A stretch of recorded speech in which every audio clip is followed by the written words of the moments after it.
வணக்கம் நண்பர்களே! நான் செந்தில்வேல்.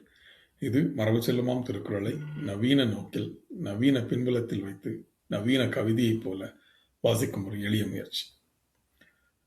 கேள்வி அதிகாரம் பார்த்துட்டுருக்கோம். இதுல இதுல வந்து அ நுட்பமாக கேட்பது. கேட்பதுங்கிறது ஒரு ஒரு வகை. அதிலும் நுட்பமாக கேட்பதுங்கிற ஒரு வகை. அது ஒருவருக்கு எத்தகைய உயர்ந்த பண்புகள கொண்டு வந்து குடுக்கும், அப்படின்னு சொல்லக்கூடிய ஒரு குறள்.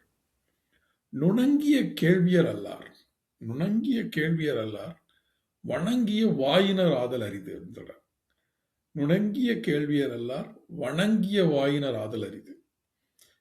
வணங்கிய வாயினர் அப்படின்னா, தங்களுடைய பெருமைகளை பற்றி தம்பட்டம் அடித்துக் கொள்ளாதவர்கள், தங்களை பற்றி மிக லைக் அ ஓயாது பேசிக் கொண்டிருப்பவர்கள் தான் வணங்கிய வாயில்லாதவர்கள். வணங்கிய வாயினர் என்பவர்கள் அடக்கமாக இருப்பவர்கள். ஒருவருக்கு அடக்கம் என்கிறது எப்போது பிறக்கிறது? எப்போது ஒருவர் அடக்கமுடையவராக இருக்கிறார் என்றால், அவர்கள் நுணங்கிய கேள்வியராக இருக்கும்போது மட்டும்தான். நுட்பமாக பிறர் சொல்வதை கேட்டு அறிந்து கொள்ளும் திறன் இருப்பவர்கள் மட்டும்தான் அடக்கமாக இருக்க பழகுகிறார்கள். ஏனென்றால் நம்ம பேசிக்கிட்டே இருக்கும் பொழுது, நாம் கேட்பதை மிக மிக குறைத்து, நாம் ஓயாது பேசிக்கொண்டே இருக்கும் பொழுது, நமக்கு நமக்கு உள்ள போறது என்னது? நம்ம இன்புட் என்னது? அப்படிங்கிறது அதனுடைய அளவு ரொம்ப குறைஞ்சிருது. நம்ம எதையும் ப்ராசஸ் பண்றதே இல்ல. வெறும் வேகமா நம்முடைய வெளிய அவுட்புட்ல தான் ஃபோக்கஸா இருக்கும். நம்ம ஒரு நிறைய நேரம் நம்ம கவனித்தோம்னா, அ பெரும்பாலும் இன்னொருத்தர் பேசும்பொழுது, அவர்கள் என்ன பேசுறாங்கங்கிறதே கேட்கறது இல்லாம, அவர்கள் அந்த வார்த்தையை முடிப்பதற்காக நம்ம காத்திருப்போம். அவங்க சொல்ற லாஸ்ட் வார்த்தைக்காக காத்திருப்போம். சொல்லி முடிச்ச உடனே நம்ம எதையாவது ஒண்ணு சொல்லிறணும். நம்ம மைண்ட்ல அதுக்கான பதில், அவங்க சொல்றதுக்கான பதில், அவங்க சொல்லி முடிப்பதற்கு முன்னாடியே வந்துருச்சு அப்படின்னு சொல்லி. ஆனா அது ஒரு ஒரு தவறான பழக்கம் அப்படின்னு சொல்றேன். வணங்கிய வாயினர். வணங்கிய வாயினர் என்பால் தன்னுடைய சொற்களை மிக கவனமாக பயன்படுத்தக்கூடியவர். எல்லா இடங்களிலும் கொண்டு தன்னுடைய சொற்களை போட்டு நிரப்பும் வேலையை செய்யாதவர்.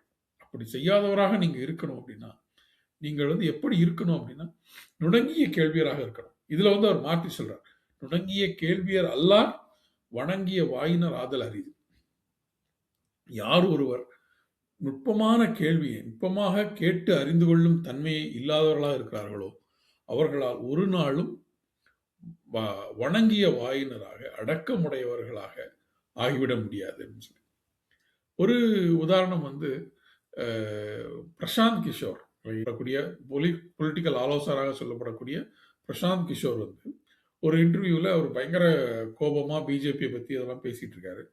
அதுல கேள்வி கேட்பவர், அந்த இன்டர்வியூ கேட்கிறவர் அவர் சொல்றார், ஒரு ஒரு நல்ல விஷயம். நீங்க தான் இந்த மோடி, நரேந்திர மோடிய இவ்வளவு பெரிய ஆளா ஆக்கி விட்டீங்க.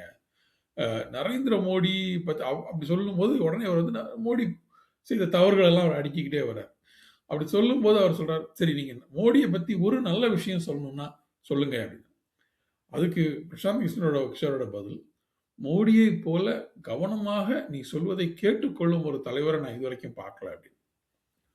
ஒரு ஒரு அதாவது யார் ஒருவர் பதில் சொன்னாலும் அந்த சொல்வதை முழுமையாக தன்னை கொடுத்து கவனமாக கேட்டுக்கொள்ளும் அவரை போன்ற இன்னொரு தலைவரை நான் பார்த்ததே இல்ல. இந்தியா முழுக்க இருக்கக்கூடிய பல்வேறு தலைவர்களோடு பணிபுரியக்கூடிய பணிபுரிந்த ஒருத்தர், அவர் மேல மோடி மேல மரியாதை இல்லாத, மோடியை விட பொலிட்டிக்கலா அவருக்கு ஆதரவு இல்லாத ஒருத்தர் சொல்ற வார்த்தை இது. ஒருவர் செல்லும் உயரங்களுக்கு அவர்கள் அவர்கள் அவர்கள் வணங்கிய வாயினராக இருக்கிறாரா இல்லையாங்கிறது வேற விஷயம். அவர்களுடைய முன்னேற்றங்களுக்கு மிக முக்கியமான கூறுகளாக இருப்பது நுணங்கிய கேள்வியராக இருப்பது. இந்த குறள் அதுதான் சொல்லுதுன்னு நினைக்கிறேன். நுணங்கிய கேள்வியர் அல்லார், வணங்கிய வாயினர் ஆதல் அரிது. நன்றி நண்பர்களே. தொடர்ந்து சிந்திக்கலாம்.